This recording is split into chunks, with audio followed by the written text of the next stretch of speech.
안녕하세요. 문경보입니다.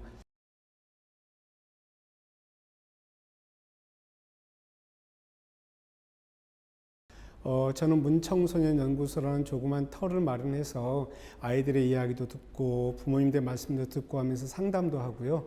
강의도 다니고 글도 쓰고 그럽니다. 중고등학교에서 국어교사를 한 20여 년 했고요. 최근에는 고등학교에서 심리학 수업을 하고 있습니다. 그리고 무엇보다 그런 것이 중요한 것이 아니라 저도 두 딸을 기른 두 딸의 아버지입니다.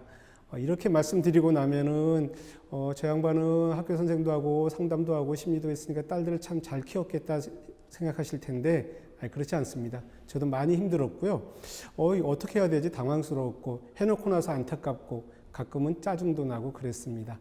그런 경험을 바탕으로 제가 조금 아는 것들 그리고 만난 아이들 이야기를 그리고 그때 배웠던 지식들을 아버님과 함께 나누고자 합니다.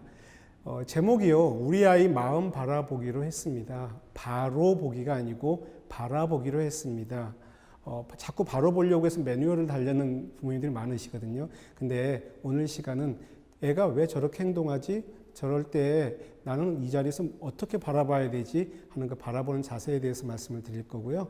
이 시간이 다 끝나는 마지막 부분에 바라보는 사랑이란 무엇인지에 대해서 서로 이야기를 좀 나누도록 하겠습니다.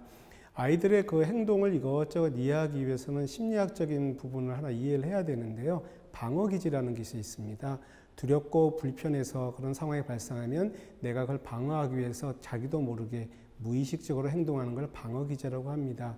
아이들이 주로 하는 방어기제는 신체화, 행동화, 소극적 공격성, 그리고 기타 등등이 있습니다. 신체화라는 것을 먼저 대해서 말씀을 드리면 신체화는 몸이 되게 아픈데 병원에 가면 아무 이상이 없는 아이들이 보이는 그런 방어 기제 중에 하나입니다. 주로 시험 전이나 학교나 학년이 바뀌거나 낯선 곳에 가게 되면 나타나는 현상이기도 한데요. 아이들이 왜 신체화 증상을 보이는지에 대해서 참 스스로도 걱정스러워하고 부모님도 많이 걱정합니다.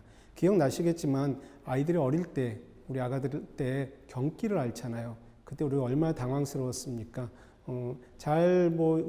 민간요법도 쓰고 병원도 가고 그래서 우리가 잘 치료는 했는데요. 이제 어른이 되는 과정에서 이 아이들이 아픈데 도움을 받을 곳이 없다는 생각을 하게 됩니다. 그냥 아픈 거예요. 학원 가기 싫다고 배 아프다고 그러고 어떨 때 보면 꾀병 같기도 하고. 왜 그럴까요? 이 아이들은요, 무의식적으로 지금 불안 증상을 몸이 받아내고 있는 겁니다. 무의식이란 것은 예측, 조절, 통제가 불가능한 영역이거든요. 겉으로 꺼내놨다가는 자기가 너무 힘이 들어서 애써 누르고 있는데 너무나 중요한 상황과 만나게 되면 그 무의식이 여기저기 표현이 됩니다. 본인이 잘 알지 못하는 사이에 나타나는데요. 그 중에 몸으로 표현되는 것을 신체화라고 합니다. 그러면은 자기가 갖고 있는 욕망이나 하고 싶은 마음이 무엇이었을까요? 그래서 그게 왜 무의식을 만나게 했을까요? 그거는 미래를 잘 살아내고 싶은 마음입니다. 열심히 살아내고 싶어요. 그런데 현실을 볼 때 어려울 것 같아요. 열심히 살아낼 자신이 없어요. 열심히 살아내고 싶은 마음과 살아낼 자신이 없는 마음 두 가지가 부딪혀서 몸이 아픈 증상을 보이는 겁니다. 일단 병원에 가셔야죠. 아프면 병원에 가셔서 아무 이상이 없다고 하면 괜찮습니다. 그럼 일단 안심이죠. 아이도 안심을 합니다. 그래서 부모님은 안심하실지 모르지만 아이는 안심을 하고 난 다음부터 이때부터 처절한 싸움이 시작됩니다. 왜냐? 어떤 중요한 일이 있을 때 그때마다 나는 아파버리면 어떡하지? 나는 아무것도 할 수 없는 사람 아닌가? 자존감이 바닥을 향해서 곤두박질 치기 시작합니다. 실제로 초등학교 6학년 아이들 중에는 시험 볼 때 시험지가 눈에 안 보여서 상담받으러 오는 데 꽤 많습니다. 신체화를 일으키는 거죠. 신체화가 눈으로 와버리는 거죠. 자, 이럴 경우에는 어떻게 하면 좋을까요? 일단은 그 아이가 해결해야 될 문제입니다. 따라서 그냥 두셔야 됩니다. 희망 고문도 하셔서는 안 됩니다. 괜찮아, 할 수 있어, 용기 내 하고 격려를 주시던가, 또는 야, 너 꾀병이지 하고 비난을 하시던가, 아니면 야, 공부가 중요한 거 아니야, 오늘은 팍 쉬어 하고 무조건 좀 쉬게 해주시던가, 다 아이한테는 의미가 없습니다. 신체화 증상을 보이는 아이들은 대부분 착하고 순하고 내성적인 아이들입니다. 그래서 그런 부모님의 말에 감사하다는 표현을 할 겁니다. 그런데 해결은 되지 않았습니다. 이 아이는 스스로 자신의 미래와 지금 처절한 싸움, 아까 말씀드린 것처럼 어떻게 살아가야 되는가에 대해서 답을 내기 위해서 굉장히 힘이 든 시간을 보내게 됩니다. 그러면 아버지의 역할은 이런 겁니다. 실없는 농담이나 가벼운 칭찬을 자주 해주셔야 됩니다. 아이가 아빠 왜 그러세요 할 정도로 그냥 실없이 농담을 해주셔야 됩니다. 옷이 예쁜데 핏이 좋아. 신발 가지런히 놓네. 밥 잘 먹네. 그래 꼭꼭 씹어 먹는 거 그게 네 매력이야. 갑자기 이렇게 엉뚱한 이야기를 하면 아이들은 의아해합니다. 그러면서도요, 한쪽에서는 무얼 하지 않아도 자기 스스로 마음속에서 나를 소중하게 생각해 주는 사람이 있고 나는 소중한 사람이구나 하는 걸 생각을 하게 됩니다. 일의 노예가 되지 않는 연습을 하게 되는 것이죠. 그러면 내가 이 세상에 그냥 내 존재로도 기쁨을 주는 사람이구나 하는 것을 알게 되는 거죠. 거기서부터 신체화가 조금씩 해결되는 그런 시간이 시작됩니다. 신체화는 약간 쌍둥이면서도 다른 성격을 가진 방어 기제가 있습니다. 그것이 행동화라고 합니다. 행동화는요, 자신 안에 두렵고 힘든 마음을 겉으로 다른 사람에게 폭력적인 행동이나 말로 표현하는 걸 얘기합니다. 폭언, 혐오 표현, 폭력, 그 다음에 도벽 이런 것들은 다 행동화의 하나에 속합니다. 왜 행동화를 할까요? 신체화 하는 아이들하고 거의 비슷합니다. 미래가 두려워서 그래요. 근데 신체화를 하는 아이들은 성격이 내성적인 성향이 있는데 이 아이들은 외향적인 성향이 있습니다. 그래서 다른 사람을 향해서 자기 불편한 마음을 표현하는 거죠. 중학교, 고등학교 가면 가끔 그런 일 있잖아요. 너 왜 나 쳐다봐? 그래서 괜히 시비 걸고 싸움이 붙는 경우가 있거든요. 그게 뭐냐면 그 사람은 그냥 바라본 건데 자기를 무시한다고 생각해서 그 사람을 공격적으로 나가는 것이죠. 엄청나게 겁이 많은 친구들이고요. 행동하는 친구들이. 세상이 너무나 무섭습니다. 두려움이 많을수록 공격성이 강해지거든요. 그러면 이 친구들에게는 아버지가 어떻게 해줘야 될까요? 우선 하나 주의하실 거. 아버지가 같은 행동화로, 즉 강한 말씀이나 심지어는 회초리를 들어서 아이를 가르치려 하시면 절대 안 됩니다. 행동화는 또 다른 행동화를 불러일으킵니다. 그럼 이렇게 말씀하실지 모릅니다. 선생님, 저희 아버님께서는 저를 엄하게 하셔서 제가 이렇게 예의를 아주 잘 차리는 사람으로 잘 성장했는데요 하고 말씀하실지도 모릅니다. 그런데 그거 제가 생각하기에는 오해입니다. 많은 심리학자들 그렇게 얘기합니다. 그렇게 예의 바른 사람은 행동화를 경험하지 않아도 자연스럽게 예의가 바릅니다. 오히려 더 융통성 있고 유연한 사람으로 컸을 수도 있습니다. 그러니까 행동화를 불러일으키기 때문에 절대 행동화로 아이를 제어하시면 안 됩니다. 그 다음에 두 번째는 그 아이들에게 이런 질문을 해보셔야 됩니다. 너 지금 뭘 두려워하고 있니? 그럼 맨 처음에 아이가 대답을 못합니다. 대부분 이렇게 대답합니다. 몰라요. 이렇게 대답을 합니다. 무슨 말이에요? 이렇게 대답하기도 하고요. 그런데 1시간, 2시간 지나면서 그 아이 마음속에 들어가기 시작합니다. 내가 지금 뭘 무서워하고 있는 거지? 똑같은 요법을 아버지께도 말씀을 드립니다. 아이가 문제를 일으켰을 때 잠깐 멈춰 쓰셔서 생각을 해보셔야 됩니다. 이게 지금 계속되면 뭐가 잘못될 걸 내가 지금 두려워하고 있는 것이지? 거기서부터 행동화의 해결이 시작되는 거거든요. 대부분의 아이들은요, 죄송한데 학교에서 싸워서 너 뭐가 제일 무서워? 하고 물어보면 한참 있다가 엄마요 그럽니다. 그럼 우리들 생각에는 엄마가 엄해서 무서울 것 같잖아요. 아니요. 선생님 엄마 편찮으셔서 누워 계신데 제가 싸워서 엄마한테 너무 죄송한 것 같아요. 이런 얘기까지 나와요. 아이들이 되게 여립니다. 그래서 뭘 무서워하는 걸 물어보시고 그런데 행동화가 일어난 다음에 어떤 일을 처리하는 거는 워낙 좀 사회적 시스템이 잘 돼 있으니까 순리대로 차분하게 잘 진행을 하시고요. 예방이 더 중요하거든요. 예방을 하기 위해서는 사람 안에 있는 본능적인 공격성을 갖다가 잘 승화시키는 방법을 선택하셔야 되는데요. 운동이 좋습니다. 가능하면 그 탁탁탁 소리 나는 배드민턴이나 탁구 같은 운동을 함께 하시고요.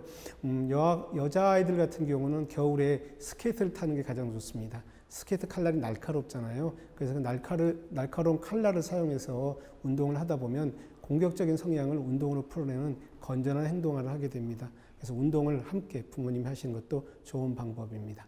자, 신체와 행동하는 미래가 불안해서 일어나는 현상인데요. 이제 우리가 주로 이야기해야 될 행동이 하나 있습니다. 소극적 공격성이라는 겁니다. 소극적 공격성은요, 본인이 손해볼 걸 알면서도 남을 힘들게 하는 청소년들이 갖고 있는 또는 어린아이들이 갖고 있는 모든 행동을 소극적 공격성이라고 합니다. 지금 아이들 때문에 걱정하시는 게 있다면 대부분 여기에 포함된다고 생각하시면 됩니다. 그게 뭐냐면 늦잠을 잔다든지 그 다음에 뭐 학교 가기 싫어한다든지 학원을 자꾸 옮겨달라고 한다든지 편식을 한다든지 다 소극적 공격성에 들어갑니다. 그냥 그렇게 그 말대로 했다간 틀림없이 손해볼 게 뻔한데 자꾸 불편하게 부모님한테 뭐 요구합니다. 자, 고치는 방법 말씀드릴게요. 되게 간단합니다. 포기하시면 됩니다. 그게 안 고쳐집니다. 학교 맨날 지각하고요. 늦잠 맨날 자고요. 방 매일 어지럽습니다. 야단 맞은 그 순간은 살짝 고쳐지겠죠. 좀 지나면 안 고쳐집니다. 왜요? 소극적 공격성이란 말을 심리학적인 용어로 번역을 하면 날 버리지 마세요 라는 말로 번역이 됩니다. 어느 순간까지는 열심히 해서 부모님에게 기쁨을 주고 부모님한테 박수 받던 아이들이 부모님의 요구에 못 따라가는 시간을 만나게 됩니다. 그렇게 되면 반대쪽 행동을 하면서 자기가 손해보면서라도 부모님한테 관심을 계속 받고 싶은 마음이 차곡차곡 쌓여서 거기까지 온 것입니다. 그래서 이 아이들한테 소극적 공격성을 고치라고 얘기를 지나치게는 하지 마십시오. 어느 정도는 하십시오. 방이 어지러우면 그냥 부모님이 치워주시는 게 낫습니다. 지각을 하면 학교에서 혼나게 그냥 두시는 게 낫습니다. 부모님까지 같이 그러시면 안 됩니다. 그래서 이 아이들이 정에 굶주리고 부모님이 자기 버릴까 바들바들 떨고 있는 힘든 아이란 걸 알아주셨으면 좋겠습니다. 아시는지 모르겠어요. 이 아이들은 지금 나쁜 아이가 아니고 아픈 아이들입니다. 마음이 너무 아픈 나머지 나쁜 아이로 행동을 해버리는 거죠. 자, 근데 중요한 것은 다 알겠습니다. 아, 그래서 좋은 아버지가 이렇게 되는 것이군요. 기다려주면 되겠군요. 기다림이 최선이군요. 알겠습니다. 선생님, 근데 속이 터져요. 그리고 내가 부모인데 어떻게 그 정도밖에 못하나요? 아무것도 안 하고 있나요? 이런 말씀 하실지 모릅니다. 그때 이 생각을 하셔야 됩니다. 두 가지인데요. 첫 번째는 이제 지금까지와는 다른 아버지의 사랑의 시간이 시작됐다고 생각해야 됩니다. 서두에 말씀드렸던 바라보는 사랑의 시간이 시작된 겁니다. 그저 바라보고 안타까워하고 그러다가 아이가 힘들면 돌아오는 자리. 아빠 언제나 여기 있어. 잘 갔다 와. 얘기해 줄 수 있는 그런 바라보는 사랑의 자리에 서 있는 시간이 되는 겁니다. 되게 힘듭니다. 그거 견디기 생각보다 쉽지 않습니다. 그럼 어떻게 하면 되냐면 이제 아들과 딸, 즉 자녀들을 위한 내 인생을 사는 것이 아니라 나의 인생을 되찾을 나이가 됐겠구나 생각을 하게 됩니다. 왜냐하면요, 대부분 중년의 나이는 이렇게 얘기합니다. Yesterday once more. 어제여 다시 한번. 젊은 날에 잃어버렸던 꿈을 다시 찾고 싶은 나이가 되거든요. 그렇기 때문에 이제 내가 다시 젊은 날에 잃어버렸던 꿈들을 찾기 위해서 취미생활이라도 그림도 그리고 운동도 하고 공부도 하고 그런 시간을 가질 때가 됐구나 하고서 자기 자신을 다독다독거리면서 아이에 대해서 이렇게 힘든 걸 잊어버리는 시간을 갖는 게 필요합니다. 심각한 게 요즘 또 하나 있죠. 중독이라는 것이 있습니다. 중독은 아시겠지만 알코올이나 뭐 약물류, 뭐 도박, 그리고 게임, 성 이런 것들에 의존해서 일상생활에 망가지는 거죠. 요즘 아이들이 이제 가장 많이 걱정하시는 것 중에 하나 게임 중독이라는 거죠. 근데 아시겠지만 중독 중에는 일 중독도 있습니다. 워커홀릭이라는 말을 우리가 잘 알고 있는 일을 하지 않으면 뭔가 불안한 그런 중독도 있습니다. 아이들에게 있어서는 게임이나 공부가 어쩌면 중독일 수도 있습니다. 안 하면 불안한, 좀 쉬었으면 좋겠는데 책 좀 이제는 그만 읽었으면 좋겠는데 안 읽으면 불안하니까 계속 붙잡고 있는 것들 다 중독이라고 생각하시면 됩니다. 즉 그것에 의존해야 무엇인가 할 수 있다고 생각하는 것들, 그게 중독인데요. 이런 생각을 합니다. 중독의 현상을 보이는 친구들은 저렇게 하다가는 이런저런 것이 안 좋을 텐데 하고 어떤 결과를 우리가 걱정을 합니다. 즉 중독이 원인이라 생각하고 그에 대한 결과를 걱정합니다. 그런데요, 사실은 중독 현상을 보이는 애들은 그것이 하나의 결과입니다. 그 앞에 어떤 일이 있었던 거죠. 그것들이 차곡차곡 쌓여서 도저히 이제 중독에 빠지지 않으면 헤어날 수 없었기 때문에 그걸 선택하게 된 거죠. 그 원인이 뭔지를 찾아야 됩니다. 그래서 원인과 결과를 갖다 잘 구별하는 연습. 아, 애가 왜 저랬지? 그 이유가 뭐였을까에 대해서 좀 더 많은 시간과 마음을 써주시고요. 두 번째 더 중요한 거 있습니다. 중독은요, 고칠 수 있습니다. 누가 고치냐면요, 본인이 고칩니다. 다른 여러 가지 요법을 사용하고 외부 기관의 도움을 받기는 하는데요. 본인이 고칩니다. 제가 고등학교 3학년 친구들 진학 컨설턴팅을 했었는데요. 그 친구하고 상담을 하는데 고2 겨울방학 때부터 시작을 했는데 알코올 중독 금단 현상을 보이는 거예요. 그래서 나중에 사연을 들어보니까 초등학교 6학년 때부터 입에 술을 대기 시작했고요. 어찌어찌 하다 보니까 중2 겨울방학부터 중독 증상까지 일으켜서 고등학생이 되니까 이제 술 끊고 대학교 가야겠다 싶어서 술을 끊었는데 잘 안 된대요. 막 이를 떨고 눈이 굉장히 불안해요. 그래서 한 6개월 정도 중독 치유 상담도 하고 입학 컨설턴팅도 했습니다. 그러고 나서 그 아주 운이 좋게 4년제 대학에 성적에 비해서 꽤 괜찮게 대학을 진학을 하게 됐습니다. 합격한 날 저한테 와서 그 친구가 이런 이야기를 합니다. 선생님, 저 재수하겠습니다.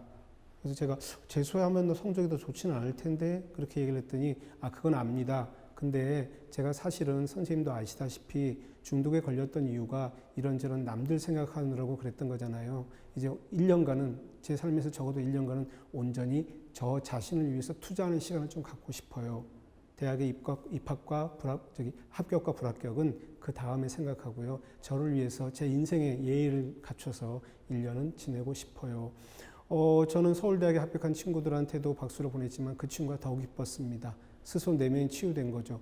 남에게 의존하고 남에게 의지해 살 수 있던 인생이 기다려주고 이야기만 들어준 것밖에 또 없거든요. 특별한 상담 기법 쓴 것도 없습니다. 6개월 정도를 기다려줬더니 자가 치유가 된 거죠. 기다려주십시오. 자녀를 끝까지 기다려주시는 사람은요, 부모님밖에 없습니다. 이 세상에. 기다려주시면 그 중독은 해결이 될 겁니다.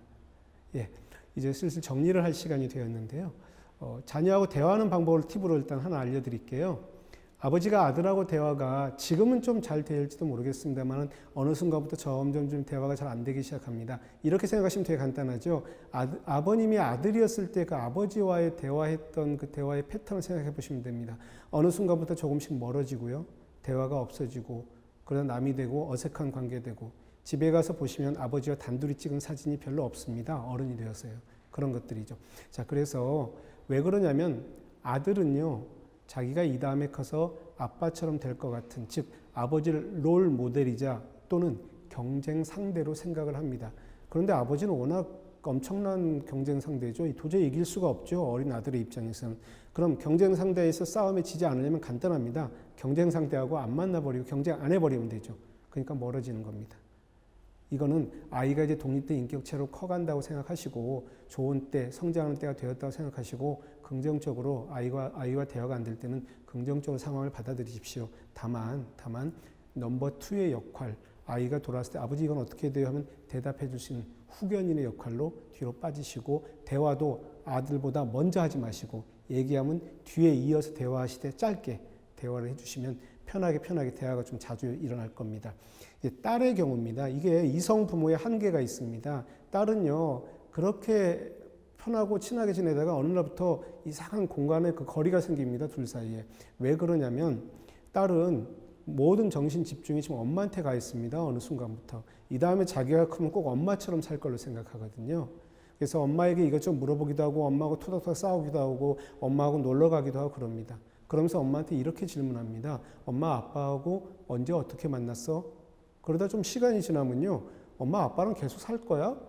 엄마 아빠 너무하지 않아? 하는 불만도 이야기합니다. 모두가 다 자기가 이 다음에 아빠 같은 남자를 만날 것 같아서 엄마하고 나눈 대화라고 생각하시면 됩니다. 의식한 건 아니고요. 자기도 모르게. 자, 그러면 그 딸한테는 어떻게 하면 좀 더 가깝고 대화가 잘 되냐면 어머니, 즉 아내와 좀 더 친하게 지내시는 것. 잘 지내시는 것. 그게 딸과 대화를 잘 만드는 방법입니다. 친하게 지낸다는 건 무슨 얘기냐면 싸움이 있죠. 부부간에 왜 토닥토닥 싸움이 없겠어요. 그런데 싸우고 나서 빨리 화해하는 모습을 보여주시면 됩니다. 두 번째는요. 딸한테 의논하는 마음을 좀 보여주시는 게 좋습니다. 아빠가 이렇게 생각할 때 넌 어때? 하고 의논을 하는 순간에 딸이 나름대로 자기 의견을 이야기하겠죠. 그러다가 딸이 이런 생각을 하게 됩니다. 이 다음에 내가 크면 이렇게 배우자를 만나면 서로 의논하는 동반자, 친구 같은 관계구나 하고 편안하게 남자를 사귀게 됩니다. 한부모 가정이 있어요. 아버지와 딸만 있는 집안. 엄마가 없어서 많이 힘드신데 그때는 이 기법을 더 많이 사용하셔야 됩니다. 따님하고 많은 걸 이야기하고 의논하고 그렇게 지내시는 게 따님하고 좋은 대화하는 방법입니다. 예, 질문 하나 드릴게요. 자녀는 왜 소중할까요? 자, 첫 번째. 사랑의 끝판이 바라보는 사랑입니다. 그게 사랑의 완성이라고도 저는 생각합니다. 그런데 사랑의 끝판까지 가기를 사람들은 되게 두려워합니다. 손해보는 것 같아서요. 바라보기만 하니까 손해보잖아요. 거래가 전혀 안 되잖아요. 그런데 자녀한테는 그러고 싶잖아요. 저도 두 자녀를 기르면서 사람이 사람을 위해서 목숨을 바칠 수 있는 게 무슨 말인지를 알게 됐거든요. 그렇게 소중하죠. 마지막 단계엔 바라보는 사람까지 할 수 있는 괜찮은 사람으로 내 인생을 살게 해주는, 그래서 소중한 존재입니다. 그 다음에 두 번째가 진짜 중요한 건데요. 아이를 키우다 보면 내 상처가 보입니다. 내 과거가 보입니다. 애써 감춰놨던, 애써 잊어버렸던, 다시는 떠올리기 싫었던 내 마음의 아픔들이 보입니다. 근데 자녀의 문제니까 그 상처하고 직면할 수밖에 없습니다. 맞설 수밖에 없습니다. 그러면서 치유하고, 아, 그 상처가 내 인생에 그닥 나쁜 것은 아니었구나 하는 깨달음을 조금씩 얻게 됩니다. 아이 덕분에 아픈 내가 상처가 치유가 되고 마음이 성장해서 어린아이였던 부분이 어른이 되는 거죠. 그래서 결론적으로는 내 인생은 꽤 괜찮은 인생이었다는 인생에 대한 행복감을 갖게 해주는 존재. 그게 우리 아이들입니다. 그래서 하늘의 별보다 더 아름답고요. 땅의 꽃보다 더 향기로운 거죠. 이제 이 아이들하고 알콩달콩 밀거니 당기거니 하시면서 쉬운 거 택하지 마시고요. 재미난 것은 그냥 만들어지는 거니까요. 재미를 너무 추구하지 마시고요. 힘든 걸 택하십시오. 좀 서운한 걸 택하십시오. 그리고 좀 멀리서 있으십시오. 그리고 바라보십시오. 그럼 아마 좋은 아버지로 잘 살아가실 수 있을 겁니다. 예, 부족한 이야기 끝까지 들어주셔서 감사드립니다.